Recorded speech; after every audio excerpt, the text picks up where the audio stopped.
is flying with its only mate, an all-enduring spirit on the whiskey trail. It is indeed recordings in progress, and I'm delighted to say we have got another episode of Whisky Unscripted. This is season 6, this is episode 3, and it's Gordon Dundas. How are you? Hello. Hello, how are we? Very good, Gordon. Now, we are finding difficulty getting time to record these things, but it's great to have a dram, take time out, and have another podcast. Absolutely. No, look, we're in a busy season at the moment, and obviously the demands of us to be back out in market and to be doing things face to face are huge. However, I mean, we have been inundated with 2 emails with people wondering when the next episode is coming. Yes. Particularly Mike Smith, a colleague of mine in California, was asking, crikey, I've run out of things to listen to while I'm walking the dog. There's been, I mean, literally 3 emails, maybe 3. I got, yes. We might not have time to put them in today, but we have a listener. We recorded. Do we actually have a listener? PT Pete, who emails in a lot. How you doing, Pete?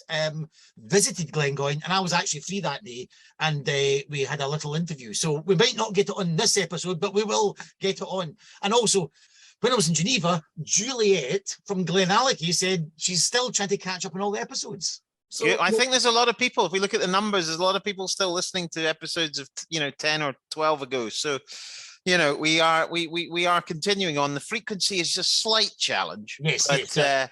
the content is still diamond. I did enjoy our time on Isla, I have to say. So if you've not heard that episode, that's really good fun. But Gordon, we are unscripted, but rooting around my inner recesses of my brain, which doesn't take long. No, it was very quick. Thought we could have a small theme about this one, because when I was out, as you say, in market in Helsinki and in Munich as well, I caught up with a couple of new distilleries, and I thought there's a nice subject to talk about. Whiskey, new distilleries, new whiskies, and maybe some new people that are approaching the world of whiskey as well. Yeah. So could we do almost a themed episode on new, Gordon, on new whiskey? Absolutely. Why not? Yeah, absolutely. New whiskies, new people, new distilleries, new ways of drinking whiskey, whatever. Well, let's start with the new distilleries. And I didn't have time, and I should get them on, but this is the week where, is this one of the biggest distillery openings for a number of years? Yeah, there's lots of distilleries opening, but this is a big one. Yeah, I think it's probably fair. I mean, I think it's if you take a trip up from the sort of Central Belt up through, up to Speyside, through Aviemore, Granton-on-Spey, just as you're in that part of the world, you'll see this brand new distillery on the right-hand side with its called the Cairn, obviously. Yes. Gordon MacPhail's new distillery, so adding to their Benromach distillery. And really, really brand new distillery. And I haven't followed particularly what style of whiskey they're going to produce, but I'm really excited by it, because I admire Gordon MacPhail a lot. Great business. And it looks amazing when you drive past it. It just says it's I'm on their website right now, a modern home for the ancient craft of whiskey making. For millennia, cairns have helped and inspired people to discover and explore. Nestled in the Cairngorms National Park, the Cairn is a new home for adventure seekers and whiskey lovers to explore and be inspired by the very best Scotland has to offer. And it goes on. So that's a big new distillery. Of course. I mean, and if we look at Gordon MacPhail, there's many parts to their business, not dissimilar to us, but they have their shop, they have their sort of wholesale business, which they do a lot of wholesaling around the country. Mm-hmm. They have their independent bottling business, which they've released some of the oldest whiskies known to man or womankind. And they have now 2 distilleries. So it's a fantastic business based in Elgin. And, really, we had Richard Urquhart on not that long ago, I think. Yes, that's right. He was on the podcast on a few drinks, I think, because you're in Delilah's, which is one of my favorite episodes. We had a few drinks. We were. It was a late night discussion. Any other new distilleries, Gordon? I'm just having a look around some of the new distilleries, and Aurora Distillery. Where's that? it's one of the ones that's featured in this month's Whisky magazine. One of the most northern, in fact, probably the most northern distillery in the world, in Finland. Oh, sorry, Norway. I'm getting corrected. My own self in Norway, right up near the Arctic Circle. Amazing location, but again, getting ingredients there is a challenge. And then in the same part of the article, they go down to Cadrona, which we featured on another podcast. It's one of the most southern distilleries in the world, in New Zealand. It is, yeah. And we also met, I was in Tamdhu recently, and we met a gentleman who's opening a distillery in Patagonia in Argentina. Wow. Right on the border with Chile, right at the Cape Horn, I think it is, Cape Horn. Yes. So that's very interesting. That's going to be the most southern, whatever, yes, the furthest south. I mean, look, if we just look at new distilleries, they're popping up everywhere. New World Distilleries is a bit like New World Wines, but for me, it's just great to see so much whiskey being wanting to be produced and ultimately consumed. Can you see any countries or any nations really leading that charge, or is it all disparate all over? Well, I mean, I think you can make whiskey anywhere. I don't think you can make whiskey out of any, it can be any grain, it can be of any style, it can be in any cask outside of Scotch whiskey. You don't have to use oak. You can use a whole range of different things potentially, but you can make whiskey anywhere, and it suits. Generally, what happens is people make whiskey that suits the style of the people that live there. If we're honest, make bourbon in Scotland, make single malt in wherever. There should be no rules. Why Scotch is so popular, and why it is obviously the oldest industry, but it's the diversity that we have here, which I think is the secret to Scotch's success, or single malt success. I mean, just as great to see, I know we're going to go to Germany later. There's so many distilleries in Germany, and there's, of course, if you look at the natural sort of backdrop of Scandinavia, you think surely they can make great whiskey there. They've got good water, great talent. So there's no, I don't know. What do you think? I don't think there's one country. In the old days, it was like, the Japanese were leading the charge, and that was the area where the big whiskies were coming from. Maybe before that, it was maybe the Americas. But now it seems to be all over. And you just mentioned Scandinavia. I've got a big list of distilleries, new ones that are opening up in this country and abroad, but maybe it's time, Gordon, and we'll come back and have a dram, to drop in to Finland and meet an old friend of ours, Asko Ryynanen. Asko, hope that's how I pronounce your name. I met him in Helsinki, and guess what, Gordon? What? He said, I like the podcast. Oh, he's a listener. Yes, so he's first on. Fantastic. It's just a few minutes of Asko talking about his new distillery. Was it Terran Pepe for a while? The Tierenpeli. Tierenpeli, that's how you pronounce it. For a while, he's down at Valamo, and listen, he'll explain. But an example of a new distillery way up in the north in Finland. Here we go. So here I am with Whisky Unscripted, and we have half an hour to go in Helsinki, and I have met a wonderful gentleman. Could you tell me what your name is and a little bit about your whiskey? Yeah, my name is Asko Ryynanen. I'm master distiller of Valamo Distillery, which is located in eastern Finland.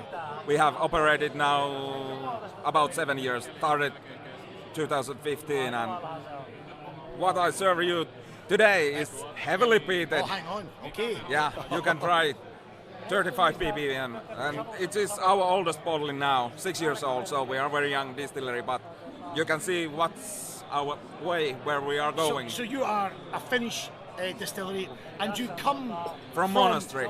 Yeah. Monastery, but you worked in another Finnish distillery, is that right? Yeah, I'm working in two distilleries nowadays. You did work in Tierenpeli? Yeah, I work in Tierenpeli.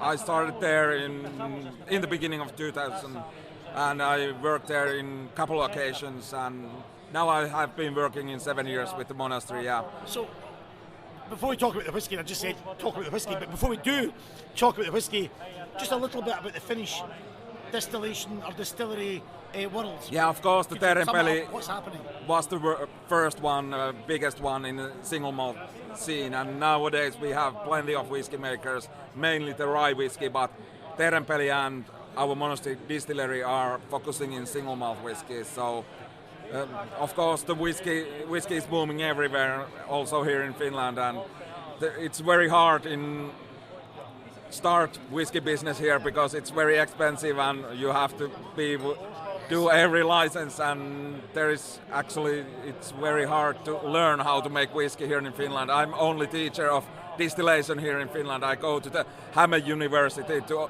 teach distillation also. And our distributors, distribute our whiskey. Yeah, they will You're come to doing my it. students. Yeah. You're a student. They're your students. Yeah. They haven't been there yet, but they will come next lesson. So. And you've been distilling for how many years then? About 20 years. Yeah, I studied in Herjotvat University in brewing and distilling diploma. Right. And yeah. What do you make of Scotland? Did you get round to see many? Yeah. Give us a quick I chat. try to always come to Scotland at least once in a year. But yeah, usually I go to Isla. Isla is my paradise island, and my daughter is Isla as well. Some different, very odd reason, I don't know. But yeah, we are going to Isla next February also. So just take us through the Valamo. Valamo, yeah. Valamo, and it's monastery distillery. Yeah. Can you explain? I have never heard the words monastery and distillery, although I know historically monks. Yeah, it's not a new thing, but yeah, here in Finland it's new. It's only monastery here in Finland. It's Orthodox monastery, not Catholic. It's Orthodox. Valamo is almost 1,000 years old monastery. It's located first in Russia side of border, but we lost that part of in the winter wars to Russia. So monastery moved here in eastern Finland and has been this location now almost 80 years. So we have done multiple alcohols, not just whiskey. We are making perry wines, liqueurs, gins, absinthe, and now whiskey last 7 years. So. And this is inside the monastery? Yeah, it's inside the monastery, just 50 meters away from the church, so very close, and it's made in holy water, so you can give your sins away. At least you can forget. I can feel them going already. And last night you gave me one that was finished in or entirely matured or finished in a red wine cask. What's that? We are making communion wine for churches here in Finland. About half of churches here in Finland are using our church wine for communion, and it's made out of Hungarian grapes. Grapes comes to Hungary for our monastery, and we are making the wine out of them. It's fortified and sweet, very sweet wine, like a port wine. It will mature in 8 months in new European oak cask, and when wine is ready, we put the whiskey spirit in. That's our specialty because we are monastery distillery. That was delicious. That's 5 years. Yeah, 5 years. Yeah, wow. 47 APVs. So. And what am I drinking right now? It's a cask strength, our newest one, heavily peated. You don't say. Just 2 barrels, 2 casks, ex-Buffalo Trace casks, watered together, 58.5 cask strength and 35 ppm. So it's very in-your-face peat. No, of course, you know your peat. Yeah. You just came from the Smokehead Masterclass. So yes. And what else? What else in the is it a core range? Can you call it? Yeah, this is our. Call it luostari whiskey, which is Finnish and means monastery whiskey. So it's 40 ABV, so it's very easy to drink because monastery has many friends outside of whiskey scene as well. Yes. So this is for them. And then we have cask strength version of it. This is lightly peated, just 12 ppm, and couple of non-peated as well, like a monastery church wine cask. And this is bourbon and new oak, watered and unpeated as well. But that's wonderful. And just a quick word about this festival. How has it been? This is the first one since, did we say pandemic? Forget that word. Yeah. How's it been for you today and yesterday? Yeah, this has been great. Yeah, I almost lost my faith during the pandemic, but now seeing all the people and talking about whiskey is has been fantastic. And the future of distilling in Finland, how do you see that going? Yeah, I mean, you're at the forefront. I'm a forefront. Yeah, Got it all. when I started 2015 to teach people distill, there was only 8 people in my class, and last week I was there. There was 45 people, so it's booming. And of course, the gin is big here as well. So people want to make gin. Of course, you don't have to wait so long time, but when plenty of people are for whiskey. Gin is first, but whiskey is coming after. Wow. After and, that. So we always associated in the past with vodka. Where's the vodka in the mix? I don't want to talk about vodka. Thank I you. don't like vodka. What's the point to make product that doesn't taste anything? So. That's a correct answer. Yeah. You've just won yourself another bottle of whiskey. Listen, thank you so much. Thank you, for Gordon. appearing on Whisky Unscripted. We really appreciate it. And good luck with the Valamo Distillery. You heard it here on Whisky Unscripted. This will go far. This really will go far. I hope so, Good really. luck. Cheers. You know, Gordon, what comes out of that for me was how important, you know, that Harriet Watts brewing and distilling course is. There's a lot of people done that. Oh no, absolutely! It's a great course, and we've worked very closely with that course over the years with Edinburgh Gin. We still have a relationship with them on one or two other areas, and it's a great course. It really is one of the best indeed. And some you forget all the people that have come out of it. Absolutely. And note to self, Gordon, I have actually spoke to the Scottish Whisky Research Institute, who are next door virtually. They are. They've invited us for a special podcast here. So that's yes, you've got to go. You've got to go. I did a nosing thing there many years ago, and wasn't overly successful. It's quite difficult doing those nosing jars. Yes, that's another episode. Before we go any further, Gordon, and the new distilleries and this new themed podcast, what in the hell are you drinking? It's a bit late. But I'm drinking something new. That's the whole idea. I am drinking something new. I am drinking the new cigar malt that came out from Tamdhu a couple of weeks ago. So this is a very limited edition. We did one last year, hugely successful. And why I like this whiskey is it's playing a tune that you don't hear about anymore. Yes, we all know Tamdhu is all sherry cask, but it's all first fill. And that makes it really, really different. The amount of whiskies that you ever see that are high strength sherry casks are minimal. Add into that first fill, add into that this quality that comes from Tamdhu.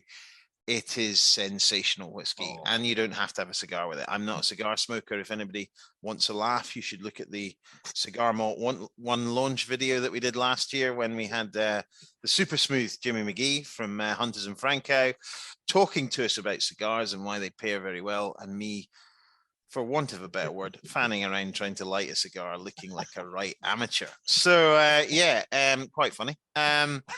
But really, really great dram. And just so explain that's what I'm drinking. Just explain, just in case anybody's new to the podcast or the world of whiskey, explain the first fill and the refill and what's happening there. Well, when you mature whiskey, a first fill will be fresh cask from Spain that's had the sherry in it, and the sherry's been emptied. The cask has arrived at Tamdhu. It's filled with our spirit. That's a first fill. Now, of course, after we empty that, maybe 10, 12, 15 years, depending on what we're trying to produce, we're not going to throw that away. We're going to refill it. So obviously the refill, you're going to get a very different type of whiskey over time than you will from a first fill. Less color, maybe a little bit more spirit character that you're going to see change over the time in the cask. And when you, and so that's the difference between first fill and refill. But you can use whiskey just first fill, but you want to ensure that you still taste the spirit character. It's not just about the cask. And the reason it's first fill, because that'll stand up to a cigar. Correct. With a bit of strength at 50 in the 53s. So fabulous whiskey. Oh, that's my kind. What are you drinking? Almost the complete opposite, Gordon. I hunted high and low in the sauna here for something new, and I have got a bourbon barrel matured whiskey, 49.4%. And it's the Casks of Lindores Limited Bottling Bourbon Cask. Look at the colour. Really the complete opposite. Really pale straw in colour.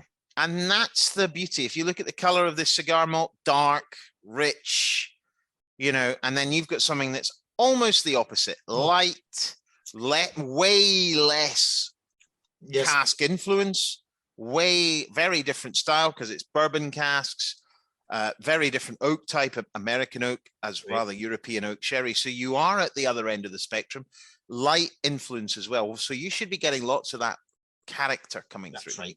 And that kind of front of palate there, Gordon. It's maybe not as spicy at the sides, sweeter at the front, but still oodles of flavour in there. And Lindores Abbey, of course, they're really building on their heritage of that's the location of the first tax register, which announced that aqua vitae would be made from malted barley. The first written reference to really the starting pistol for the modern industry. Lindores Abbey. We knew they were distilling previously, but we hadn't had it written down. No evidence that it was malted barley. King James IV tax register. And a few years later, 500 almost, Lindores Abbey is built on that site right next to the old abbey. And it's just now, what, 4 year old maybe now? 4 years? Something like that, I think. Yeah. Fabulous. And so that's right there is the beauty of whiskey. Rich, after dinnery cigar, sprightly, youthful, vibrant whiskies. Great. Right. And we've got, in the last episode, we were in the Smokies with the Lafroigs as well. Absolutely. Such a lovely. Yeah, absolutely. While we're enjoying that, Gordon, can I take you down to another new distillery? And this is Germany's biggest selling single malts. I don't know if you know much about these guys. I have tried a couple. Right. Slyrs, I like the name. Much easier to say after a few drams. SLYRS. Yeah. Slyrs. Where are they? Southern Germany, down in not far from Munich, down in Bavaria. Got a warm invite to go and visit them, and I met up with at the Finest Spirits in Munich. I met up with. You've been travelling a bit, haven't you? I have, Gordon. Where have you been? We want to do a wee episode on travelling and some of the, and I caught up with some ambassadors there, Helsinki and Munich and Geneva. So far, you've been all over the place. Few weeks, and just as again, anybody that's in the industry or has travelled, sometimes you do come into you get into a pickle, and I got into a pickle heading to Munich with the strike, the Lufthansa pilot strike. So if there's a pickle, flights. You'll find it. No flights to Munich. Found myself in Dusseldorf with no boarding cards. I finally got on the plane after much explanation. Last on, so the fare had been gone for about four hours. I'd missed most of the fair. Chatting to the chap beside me, saying, "How did I get to this fair in the centre of Munich?" As I was flying to Munich, what's the quickest way, would you say? And he said, me driving you. I said, nice. So I jumped in this chap's car, Alex, his car, and he drove me all the way to the front door. Now, normally, kids, what we would say is don't get in a car with strangers. However, that's right. But when whiskey's involved, and the guy likes it, so it was really nice of him. So we've sent him something nice, and very nice. That was really nice. And then that Finest Spirits at Munich, I bumped into the local whiskey, Slyrs, and this is what their chat is, and what the story is of their lovely German single malt. And it's great to hear, these wonderful distilleries. There's so many of them that we don't really know about, opening up and doing their thing, and it's fantastic. So yeah, really interested to hear. And I've just chanced upon, as I've been walking past a few stalls, I've chanced upon some German whiskey. So I've got to talk about that. Sir, what's your name? My name is Nick Binderer, and I'm in charge of the exports business for the Slyrs Distillery. Slyrs. Yeah, some people say Slyrs, some people say Slyrs. Name's giver is the Lake Schliersee. That's the beautiful lake south of Munich. That's where we're located. But internationally, I prefer to say Slyrs because for a lot of people, it's like a tongue breaker to say Slyrs. And your assistant here, your name, sir, because you mentioned you've been to Glengoyne.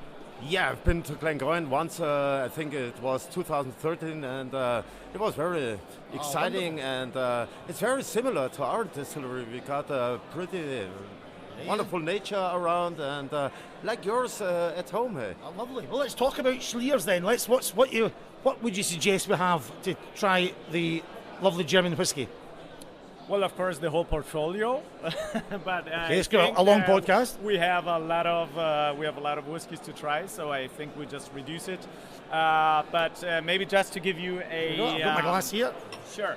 But maybe the best thing is we start off with what we always call our DNA, which is our Slyrs Classic, which is also the product that we started with about 20 years ago.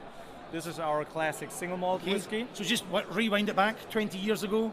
Give me the thoughts, the reason for starting and how it all began. The reason for starting, yes. Actually, it was just the idea of our founder. He went to Scotland on a studies trip with his colleagues, and they went to visit. He actually worked at a brewery, and his family owned a distillery in Germany already that has been distilling fruit schnapps, different liquors for over 70 years. And so he got the thought to produce a German whiskey after he'd been visiting a couple of Scottish distilleries, because he looked around, he said, hey, look at the beautiful nature, look at, the way people, are basically producing this. I bet with you, well, he was talking to his German friends, I bet with you I can produce a very high quality German whiskey as well. So it was kind of like a bet which they did. They bet over a case of beer that he would do it, and 5 years later he actually managed to make the first distillation. And so we started off with 3 casks back in 1999, and now Slyrs is the number 1 selling German single malt whiskey brand. And where is it based? I know it's like Slyrs, but where are you based? Yeah, it's Slyrs. It's south of Munich, just 45 minutes drive, like right in the mountains. So basically we source everything just from the region, from Bavaria. I mean, Bavaria is known for its beers. Yes. And so all the good barley, all the good water, which the beer industry basically uses, that's also the base to our whiskey. Oh, that's lovely. We'll start pouring. And when we're pouring, we've got the good base, but what's the production methods? How many stills? What's the DNA of your process? Well, we're basically doing we're doing it similar like the Scottish whiskey industry. So we're doing a double distillation process. We have 2 pot stills, 1 spirit still, and that's basically how everything gets produced. Yes. What we're doing a bit different is we don't use ex-bourbon casks, but for our whiskey, they go straight into new white American oak casks. And maturation is which you can kind of like taste. Get that spicy. So you have some spiciness, you get the tannins from the wood, but our classic is up to 6 years old, and that's basically our DNA, as we like to say. I understand that entirely. Yeah, really lovely. Yeah, it's very smooth as well. And for 6 years old, you would never think that for 6 years. That's so smooth. Well, we take great care, in all the steps before we put the whiskey into the cask. And I think there's a lot of steps where you can fine tune it. So after 6 years, I think it's it has reached like really nice maturation already. So we don't need 12 years, 15 years, 18 years, for it to be fully ripened. And how's it been received in Germany? So it's number 1 brand now in Germany? Yeah, it's the number 1 selling German single malt whiskey brand. We basically started off very small with 3 casks, and when we started, everybody thought we were crazy because at the time there basically wasn't any German whiskey. Right, yeah. So we're kind of like the pioneers that started with it. But German whiskey has gotten more and more popular here, and if I look internationally, basically the whole movement of the new world of whiskey or whiskey producers. Do you know offhand how many German distilleries doing single malt there are? Well, funnily, there's over 300 so-called registered whiskey distilleries, so you have almost twice as many as in Scotland. Yeah. But 99% of them, their main business is to produce schnapps or like some herbal liquors, and they just do a little bit of whiskey here and there on the side, a few casks. But it's been growing steadily during the last years. So nowadays you have about, I would say, like 10, 20 distilleries that have really focused on producing just whiskey, exclusively single malt whiskeys. And so that has helped, but it's still just a fraction. So we produce about 7 million liters of whiskey per year, and I think in Scotland it's like 500 or 600 liters of, whiskey. So I see the colour getting darker down here as we go your other range. So our oldest expression right now is a 12-year-old. Maybe that's interesting for you to try just to see how it This is tough work for Whisky Unscripted. This is really on the front line podcast reporting, but I'll do it. So wonderful. You can see that. So basically what we're doing is we're using ex-Slyrs casks. So for 12 years we don't want to put them in brand new oak casks because it would like over mature. So we're using ex-Slyrs casks, but it's interesting just to see how it develops, over time. So it's still been the pure, that's still Slyrs, exactly, just like emptied, brought back, just the oak. You don't have any influence from another wood or whatever, but basically it's the same whiskey, just ripened a bit longer. It's getting more elegant. It's getting a lot smoother. It's a lot more like mouth watering. That's lovely. Absolutely beautiful. So that's our 12-year-old. And maybe something else just to show you the variety. We're also big with different cask finishes. I mean, we have several different sherry casks here. We have an Amontillado, PX, Oloroso. We have a rum cask. We have a port cask.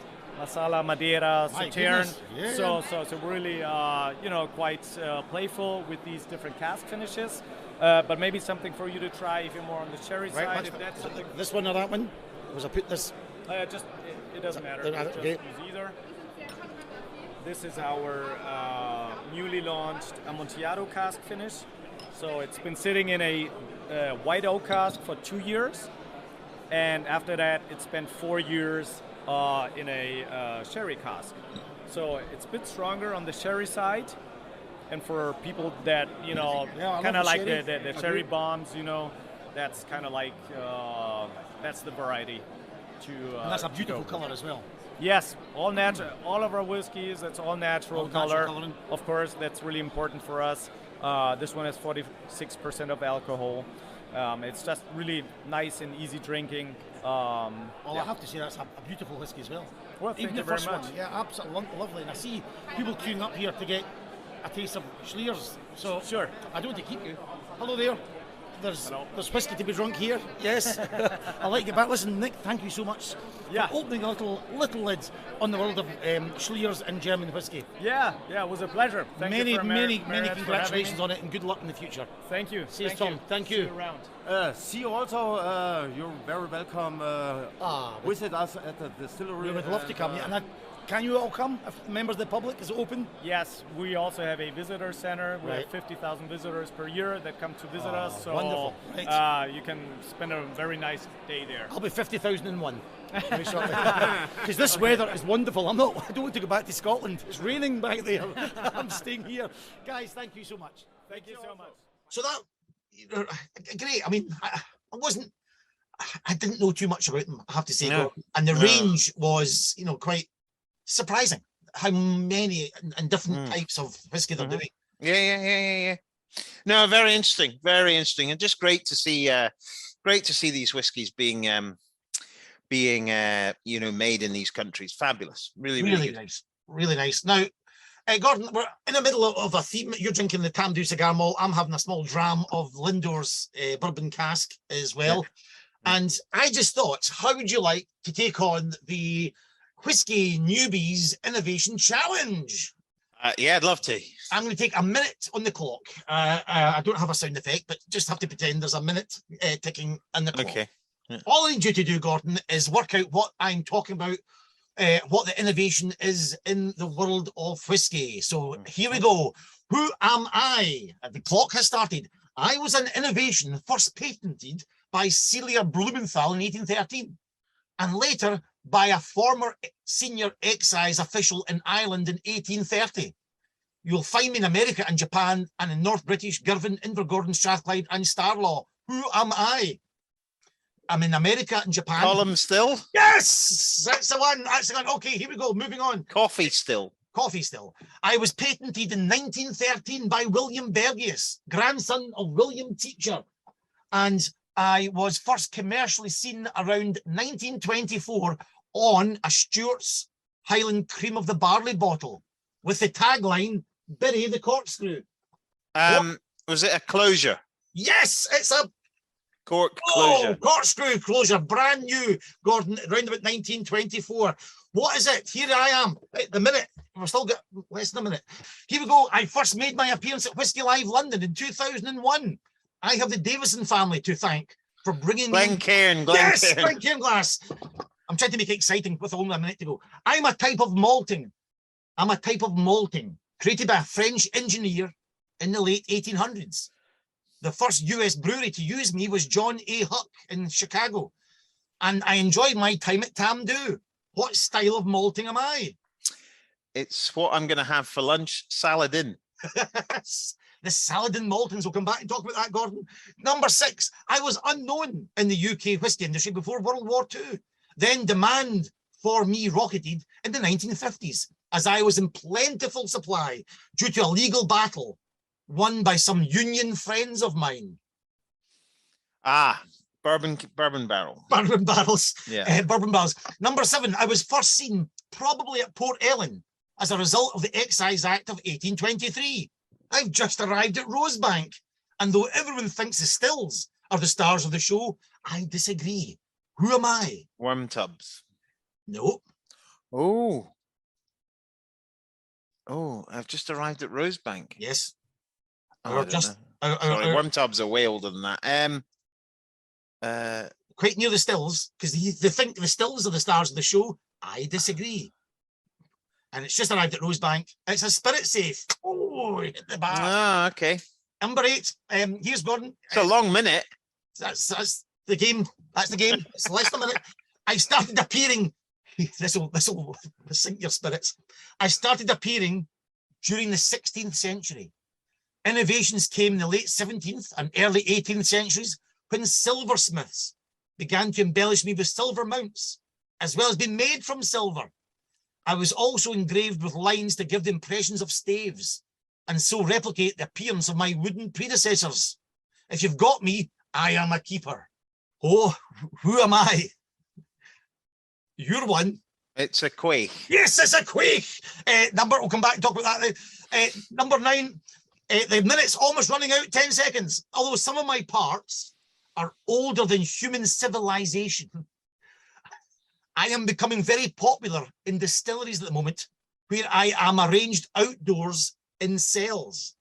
I am a wonder of nature, if I don't mind saying so myself. Arranged in cells. It's Wetlands? Yes, it's a wetlands. I did say that. Well done. And finally, number 10, I am a product of nuclear bombs. And although safe in tiny amounts, I am everywhere and have proved very useful in dating old or supposedly old expensive whiskies. Carbon dating. Yes, well done, Gordon. Quaichs, there's little drinking cups. You're a keeper of the quaich, and we've just had one recently. I was at the Keepers of the Quaich. That was a couple of weeks ago.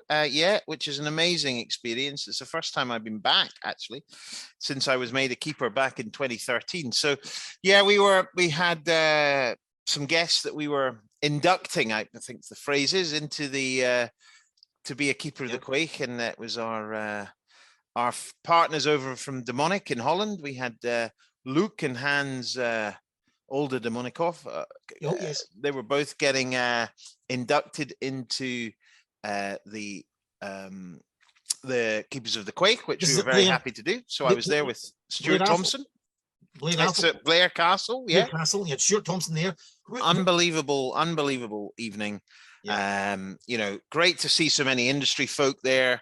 Monday night, so it's it was really, really good fun, and just something to behold, and we had an amazing evening. Yeah, really, really enjoyable. Who else was getting inducted? Was it there's a whole load of people getting inducted, which were great to see. Fellow ambassadors, other people that you know from the industry. Probably about 40 or 50 people are inducted twice a year. A real honor to become a keeper of the quaich. So it was really, really, really good evening.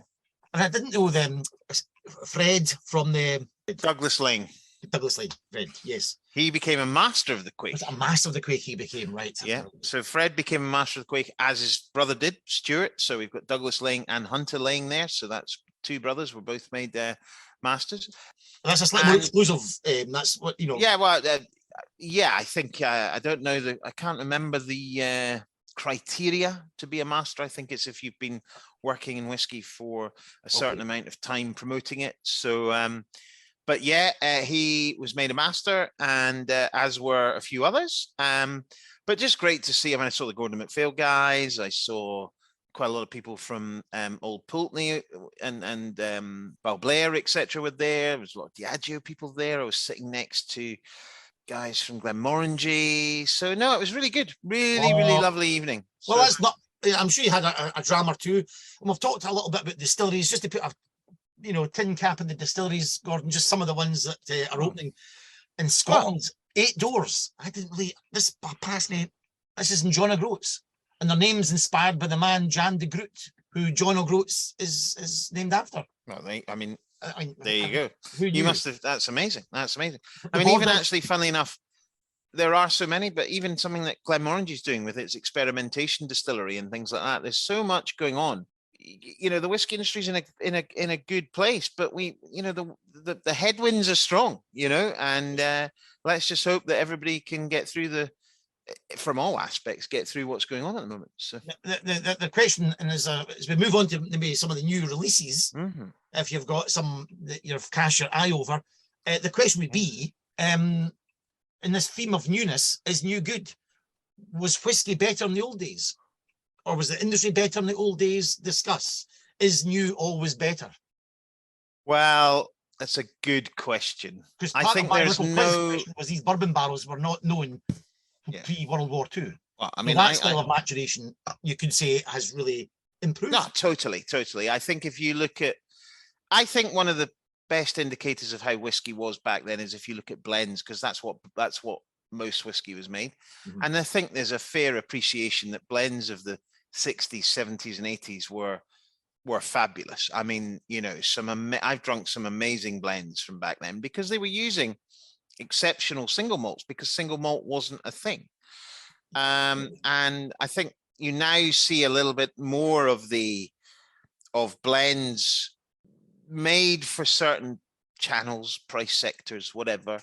So of course that it's not full of particularly old single malt because it's been used for single malt, or it's been used for older blends, or it's been used for so I think standard blends back from the 60s and 70s, I know somebody like a lot of people would say some of those blends were absolutely amazing. I'd remember drinking a bottle of White Horse from the 60s. Oh, just sensational. I mean, probably had a high malt content. Really, really, really lovely. So I think blends were good, and you had the occasional, you saw single malts that came out, but I mean, very few. There weren't many around that were really exceptional. Then I think you went into the 80s and the 90s, and you look back at them now, and I think single malt was burgeoning. It was becoming more popular, and you got some that were fantastic, and you got others that weren't quite so fantastic. I think generally the consistency of whiskey now is pretty good. It's not in single malt.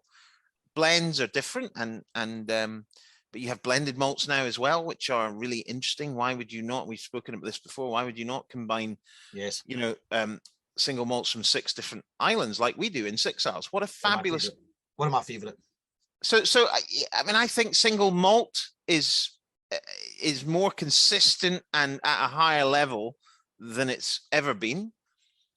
But there are still those exceptional whiskies from a long time ago that really broke through and were like amazing. So yeah. Well, that's a good stopping off point to talk about any new releases that have caught your eye that in this new theme. And it doesn't need to be from new distilleries. It's just anything that's caught your eye that we have released. And closer to home, Gordon, when I was on, he says, dropping the Geneva, bomb, the Glengoyne batch 9, the new cask strength was going down really, really well. That's absolutely phenomenal stuff. I think if we look at new releases, let's not forget Rosebank 31, which we've brought out. We're going to start in the lowlands. Let's start in the lowlands. Rosebank 31 release 2. Quick update, the distillery, we're probably looking at, probably middle of next year, which is exciting. The other one that caught my mind, and the only reason I'm sort of mentioning it is, well, it's a great whiskey, is Little Mill, which is another iconic lowland whiskey. It was released in late August, and certainly, if you thought of 2 lowland whiskies that really stand out, Rosebank is one for a lot of people in terms of obviously closed distilleries, so the opposite of new. Although Rosebank is going to be new again, yes. Little Mill is definitely not going to be new.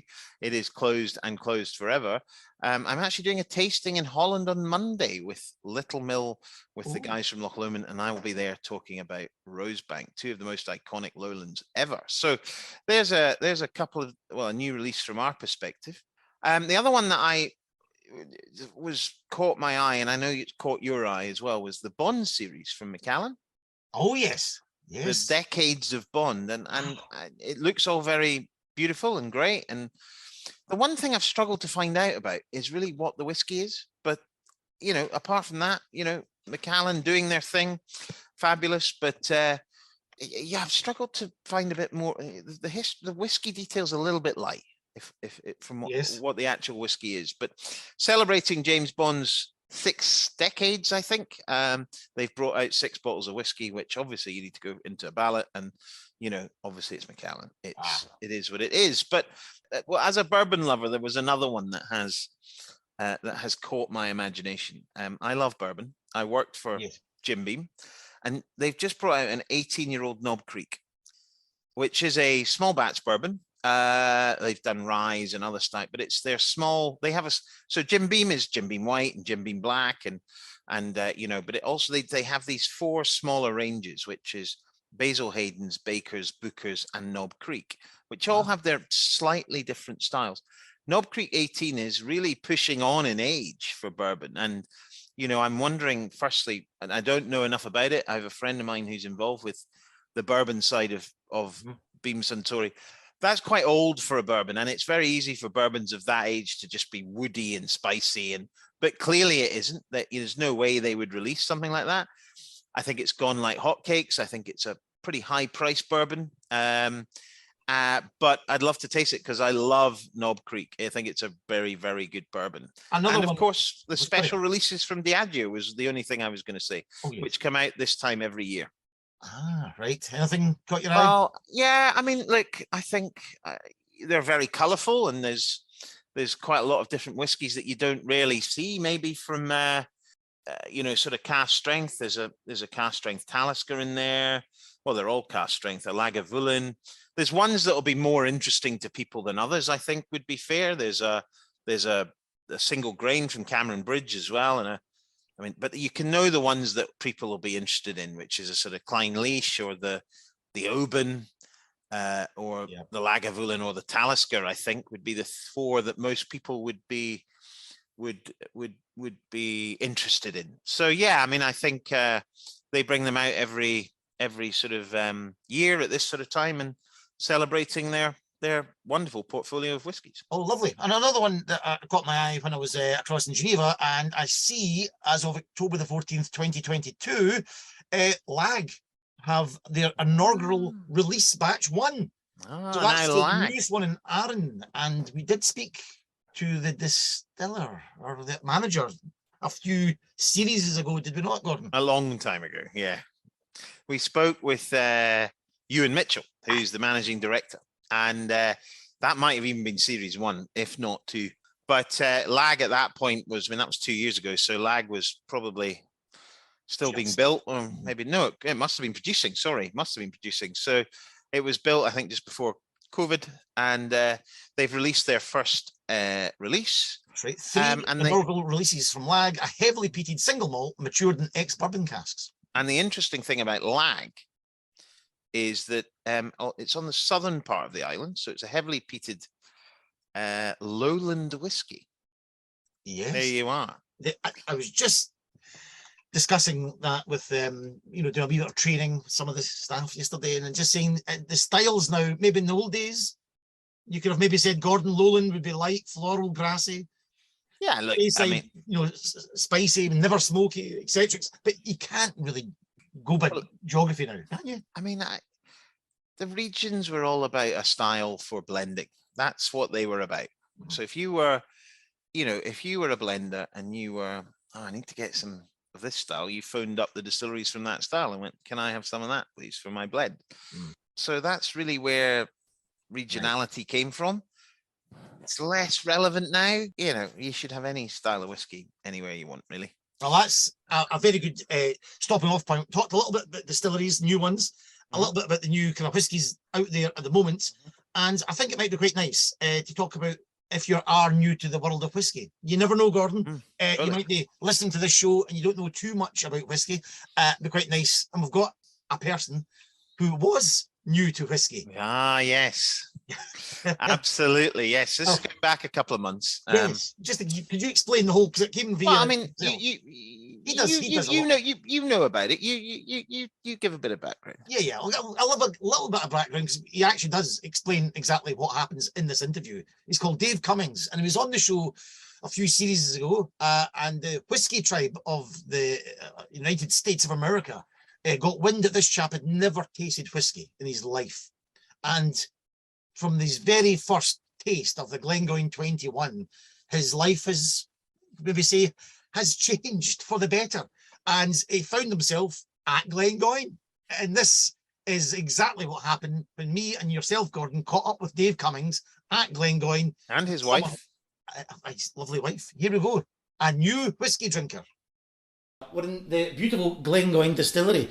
And we've had a great day today, Gordon. It's been a tough Friday. Yeah. Did you notice how for lunch I lost my wallet?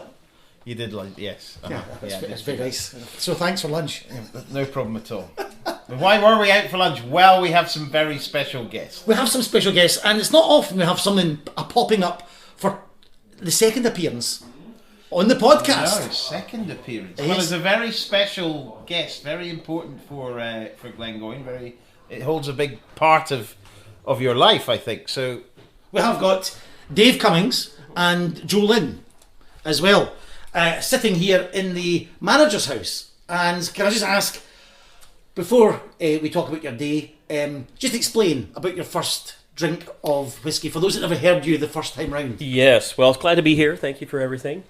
Though when I hit 50, I decided I wanted to have my first drink of alcohol. And if you want to know why I decided to wait 50 years like a foolish individual, you can go back and watch the other videos and the other podcasts. I don't for the life of me understand now because I've had such a great time. But when I decided to have the first drink, I wanted to make it special. So Roy from Aquavite and I got together and we had a plan, working with Gordon, to come to Glengoyne and have a big dog and pony show and have my first drink here at the lovely Glengoyne Distillery. Then COVID hit. And as we all know, that kind of put a stop to everything. Mm-hmm. So there I sat and waited for COVID to go away, because surely it would only be a few months, right? It's only going to be a couple months. And we sat. And meanwhile, I'm buying whiskey and I'm smelling it and handing it to my wife to drink. And she's getting tired of that. And I'm really wanting to have a drink.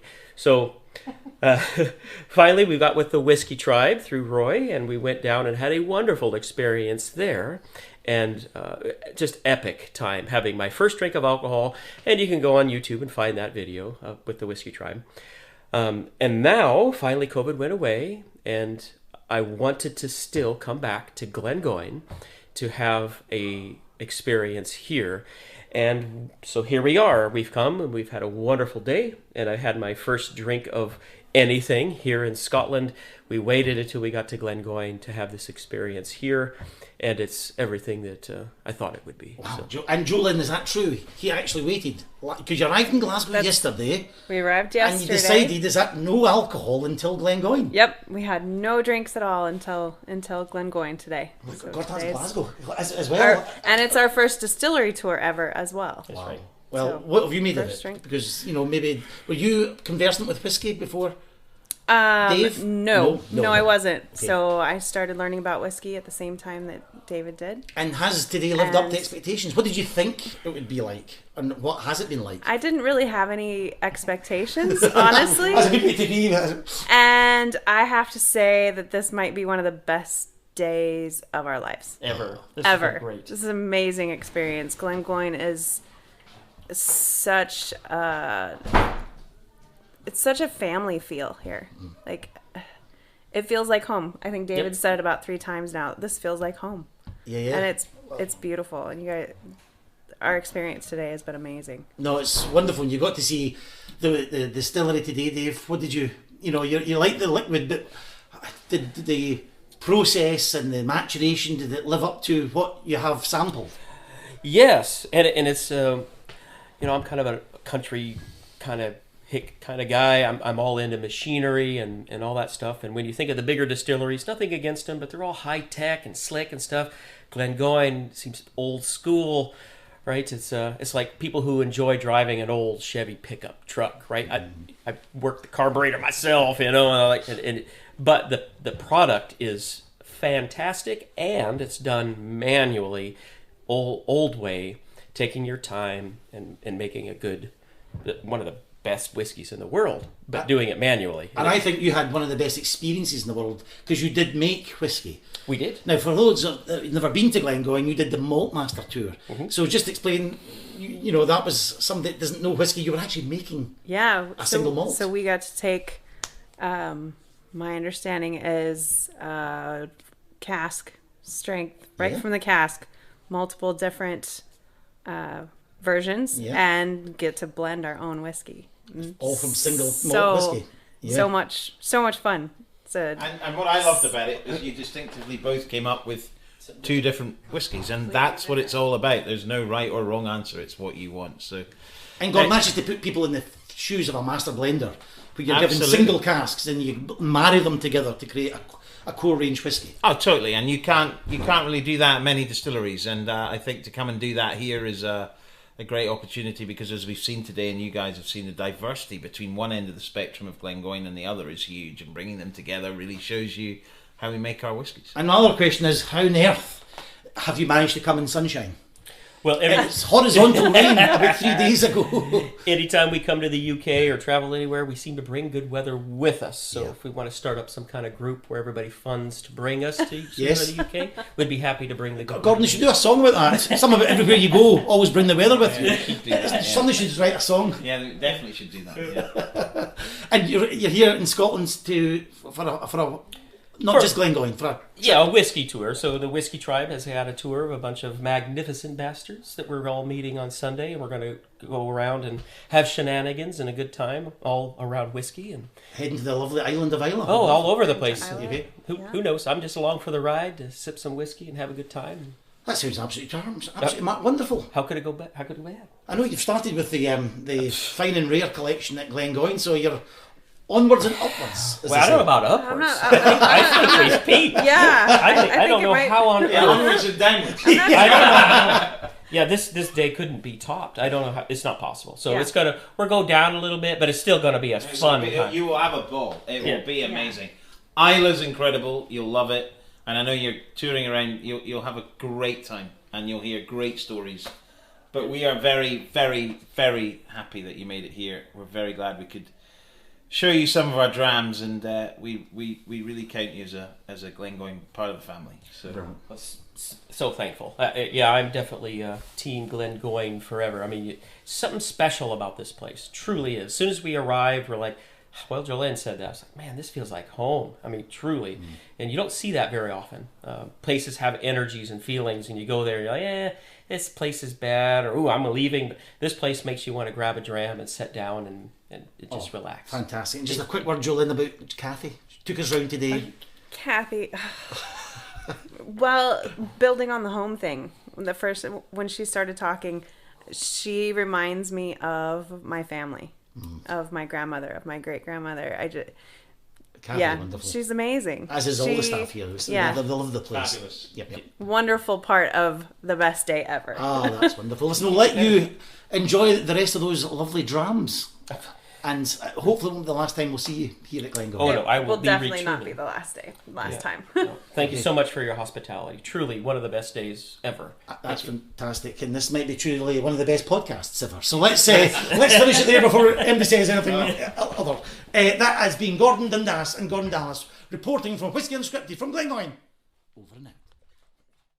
Oh, that was a good day, Gordon. That was a great day. And that was like someone's discovery, that story. We touched on it in a previous episode, and what a wonderful guy. And just really, really happy to finally make it to Glengoyne. I want to thank, obviously, I know he's heavily involved with the Whiskey Tribe, Roy at Aquavite as well, who, you know, I know was involved in this as well. But I mean, you know, to have Glengoyne 21 as your first drink, fabulous. And hopefully a Glengoyne fan for a long time. And so great to have him over. Really lovely to meet him finally and sort of close the loop on that story. Fabulous, fabulous. And of course, just what this industry is all about. That's exactly it. And what didn't make the cut was when we bumped into Robbie Hughes, who suggested what you can do for your 60th. Then your 70th, which what a colourful suggestion if the 50th was drinking whiskey. So very amusing. But that is a great way, Gordon. If you are new to the world of whiskey, is there any do's and don'ts when you approach sort of the various whiskies? Would you start? Yeah. Just get involved. Just get involved. You know, I mean, people say there's this as a starter whiskey or there's this as a, you know, I'm getting less aligned to that. I mean, there's of course the lighter styles that you might want to, but I mean, you know, if you want to start with the Lefroy, start with the Lefroy. If you want to, you know, just drink it. It's the finest product known to women and mankind. So just enjoy it. And water. Don't get hung up by just mixing or water. Just drink it. Right. Just you know, just treat it like something to be enjoyed. If you want to, you know, we've put a single malt from Islay in a can, you know, with Coke or with ginger ale and lime. We're the first company ever to have done that. Yeah. So we come very much from the ethos of just drink it and enjoy it. Now, you know, I'm not going to put a Tamdhu 18 and put some Coke in it. You know, I want to taste the whiskey. There's an element of sensibleness about it, but listen to people, enjoy it, go to whiskey shows. That was about to say. If you meet someone like Gordon Dallas who could tell you everything about whiskey. If you are approaching Scotland's and you want to do whiskey and get involved in it, I was just about to say, what would be the advice? Find out where a whiskey show is and go and chat to the... Go to a local whiskey show. Distillery. How would you find a nice bar? Are whiskey bars intimidating? No, whiskey bars are not intimidating. Don't be intimidated because the people behind the bar are fantastic. If you go to great whiskey bars around the world, and I've been to a lot, the people are well trained. They understand what whiskey is and how to match maybe what you're looking for. The Pot Still, the Bonaccord in Glasgow, the Bow Bar in Edinburgh, Elysian in Melbourne, you know, Whiskey and Ailment in Melbourne, the Baxter in Sydney. They're all over the place, bars like this. The internet is fabulous as well. So go to bars and seek out a whiskey show, go along, maybe with someone else, and just listen to what they've got to say. Try a little bit, move on, go for it. And I would say, God, I think you're absolutely correct. Virtually everyone in the industry that I know is really keen and delighted to speak to a newbie, somebody. Of course. Maybe in other industries, if you're embarrassed about being new and sort of unknowledgeable, but I can guarantee in this industry we love speaking to people that want to totally take a first step. Absolutely right. And there is absolutely no, you know, don't ever make the excuse that, I don't know enough, so I'm not going to go. That is not an excuse. I don't know if I'm going to like it, but I'm interested. Go along then. You know, you're only going to know if you try 4 or 5 different whiskies and try it and enjoy it, or maybe you decide it's not for you, and you whatever. Just go and try it because it is a fabulous, diverse drink. Most people's issue with whiskey is the strength. Yeah, it's not the taste of whiskey; it's the strength, because they don't. Not many people drink spirits at 40% alcohol. Most people mix vodka with Coke, gin with tonic, rum with Coke or something. So that's generally the problem people have, and they got a little bit hung up on the fact that I'm not meant to put anything in it. And that's not strictly true, you know, at all. The Japanese, many people in Japan drink whiskey mixed with soda called a highball. Fantastic drink. So that's just not right. Just get out there and enjoy it. And can I just say, as part of the whiskey news, I suppose I could have just exactly what you've said there. Congratulations to Glenlivet. I was at the Edinburgh Cocktail Week. You set me on a very, top secret mission to learn all about Cocktail Week. And Glenlivet had a little extension to the marquee that's just outside the Sheraton Grands in Lothian Road in Edinburgh. And you went inside to a darkened room with some disco lights and Glenlivet tasting. And it was all about mixing the Glenlivet 12-year-olds, then the Founder's Reserve, into cocktails. You had a drink of the whiskey first, put it into a cocktail, the lights went off, we're in the darkness, dramming in the dark it was called, and then you had a drink of it, and then the lights went back on, and you could describe what you're tasting. And finally, Gordon, they had the capsules. Yes. The very famous Glenlivet famous capsules. Pictures. It's like if you've ever done washing, like a liquid tab, you put in a washing machine. So it's a don't drink them. Don't drink them. It's made of seaweed. So I don't want to say plastic because you eat them and then you pop it in your mouth. It's a cocktail in a little capsule, and it explodes in your mouth when you chew it. And again, the lights out. Well, I mean, a lot of people who are so-called purists or connoisseurs will look on that and go, I think that's brilliant. Just get involved and drink it and enjoy it. And anything that gets people drinking whiskey, bang, lovely, well done. Very good fun. And I was with Edinburgh Gins, Philip's Kingscourt, and I did say to Philip, I said, I'm the oldest one here. Look, there's lots of women here, young people, great fun. And there's music going at the same time. It was just they're right on the pulse. Full marks to Glenlivet. Sorry. Glenlivet. Full marks them. Gordon, before we head off, how would you like to finish your challenge of the day with you have reached your whiskey destination? Yay, I love this game. This is, we literally have had, one email about this. That people love this game. Gordon, it's a new distillery because it's in keeping with the theme of today's show, which I've thoroughly enjoyed. And where are we going to end up today? Where are we going to end up? And this is the culmination of today's show. So, Gordon, you're going to leave Glasgow. You're going to go on the M8. You're going to take the left lane to the M80. You're going to head up to past Stirling Castle, through the roundabout at Dunblane, heading up the A9. Oh, look, you've passed Tullibardine Distillery. You're going to take the first exit at the Broxton roundabout, heading for Inverness A9. Then at Perth, the second exit, heading up A9 North. You're going to cross the Cask Bridge at Inverness. You're keeping on the A9. Oh, you're crossing the Cromarty Bridge now and the Moray Firth. You've just passed Tain. Continue onwards for 4 or 5 miles. You're going to take the right-hand turning on the A949. Carry on until you reach Castle Street, and then you will have reached your whiskey destination. Silence. I'm just trying to work out where we are. Can you just do the bit from Tain? You have just passed heading Tain. north, right? You're crossed the bridge beyond Tain on the Moray Firth. 4 miles north on the A9, you take the right-hand turn on the A929, A949. That's a right-hand turn. Carry on that A949 until you reach Castle Street. You're not at Brora by that point. That's why I only put 4 miles beyond Tain. Castle. Where's Dalmore? Before Tain. Okay. My clue would be I might meet a couple of brothers. Dornoch. Yes. Yes, very good. The Thompson brothers. The Thompson brothers. Yeah.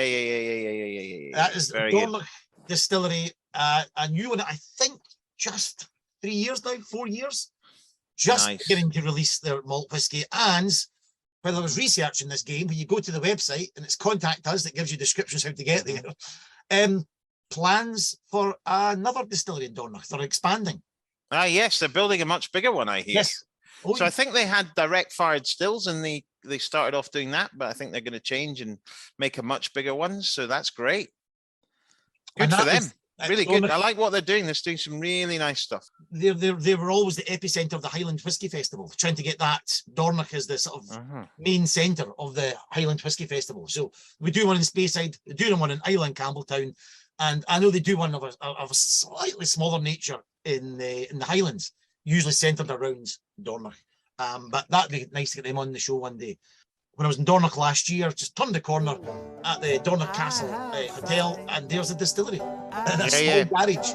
So very good. I must get up that part of the world. Wonderful whiskey bar. Fabulous. Wonderful. You talk about Brilliant. whiskey bars. It's wonderful. Gordon, we've come to the end of our newbies show. Yay! What So a great many. episode. We Fantastic. I know we never touched the surface, Hal. There's so many new ones out there, but we'll revisit that again. But good luck Fabulous. with these. Gordon, I'm going to raise a glass of my Lindores. And my cigar. Since Cheers. 1833, staying ahead on the whiskey trail. Oh, staying ahead on the whiskey trail.